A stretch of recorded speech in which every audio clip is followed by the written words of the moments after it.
ఎందుకు వచ్చామని అడిగే అధికారం వాళ్ళకి లేదు. పోయినప్పుడు నేనేమన్నా చేసి నేను ప్రోత్సహించి నేను వాళ్ళని ప్రొవోకేట్ చేస్తే తప్పకుండా నా మీద నేను వార్నింగ్ ఇచ్చి వచ్చాను బస్తీ వాళ్ళకి. మీరు పొరపాటున కూడా చేయి పెట్టొద్దు, వాళ్ళకి అధికారం లేదు, మనం చెప్తాము, ఎక్కడ చెప్పాలో అక్కడ చెప్తామని చెప్పాను. రైట్ ఫోరంలో చెప్తానని చెప్పాను. ఆపిచ్చి నేనే వచ్చాను. ఇన్స్పెక్టర్ కూడా విట్నెస్ రికార్డు కూడా చేశారు వాళ్ళు కూడా. అవన్నీ తెలుసుకోకుండా సోమోటో కింద కేసు పెట్టారు. కాబట్టి ఇది వ్యక్తిగతంగా పోతున్నది ఇష్యూ. కాబట్టి వ్యక్తిగతంగా ఎంత తీసుకున్నా పర్లేదు. ఇలాంటి ఆఫీసర్ చాలా చూశాను నేను. ఇంకా దీని ఎన్ని కాన్సిక్వెన్సెస్ ఏదున్నా ఎదురిచ్చేవాడిని నేను. గుండె ధైర్యంతో ఎమ్మెల్యే వచ్చినని ఎల్లయ్యగాడు మల్లయ్యగాడు గెలిపిస్తే రాలేదు. ఇట్లా ఉంటే చాలా మందిని చూసాను. కొన్ని రిజర్వేషన్స్ ఉంటాయి. కొంతమందికి ఏమో ఆ ఉద్యోగం ఇష్టం ఉండదు, ఆ ఉద్యోగం ఇష్టం లేకుండా గిట్లా ఏదైనా చేస్తే తీసుకుపోయి ఇంకేదైనా మంచి పోస్ట్ ఇస్తారు అనుకుంటారు. కొంతమందికి ఏమో డైలీ పబ్లిసిటీ కావాలనుకుంటారు. మా సమస్యల పరిష్కారం కావాలి.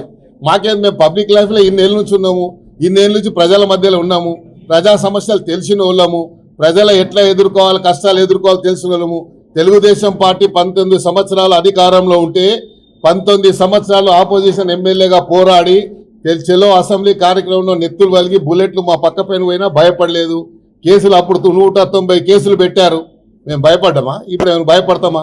ఇవన్నీ భయపడేటోళ్ళం కాదు. ఇది అనవసరంగా దీనికి రాజకీయానికి తెరలేపుతున్నారు కాబట్టి. ఎందుకంటే మళ్ళా అనవసరంగా వేరే ఇప్పుడు గుడిసెలు తీసేస్తే వేరే పార్టీలు ఊకుంటారా? ఇప్పుడు మేము జిహెచ్ఎంసీ ఎలక్షన్ పోతున్నాము. ఎలక్షన్ల ముందు ఇలాంటి పనులు చేస్తే ప్రజల దగ్గరికి ఏం ముఖం పెట్టుకొని పోతాం మేము? ఎలక్షన్లో మాకు ఓటేయమని చెప్పి గుడిసెలలో నువ్వు ఏలు పెట్టొద్దు.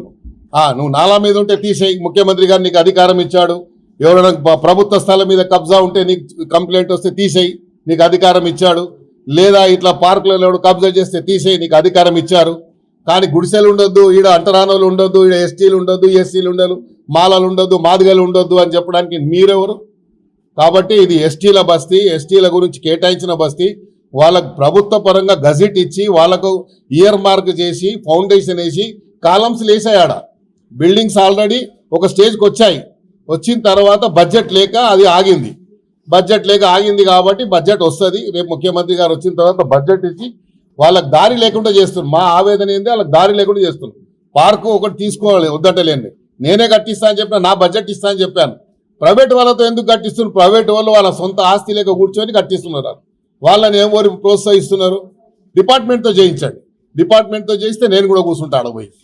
ప్రైవేట్ వాడు ఎట్లా కూర్చొని కట్టిస్తాడు? వానికి ఏం అధికారం? అదే ల్యాండ్లో ఒక 2 వ్యక్తులు దాని వెనుకనే ల్యాండ్లో బాగా జప్తా కంపౌండ్ వాళ్ళు వేసుకుని అసలైన తొలి వెలుగు. ఫాలో వాట్సాప్ @తొలి వెలుగు official.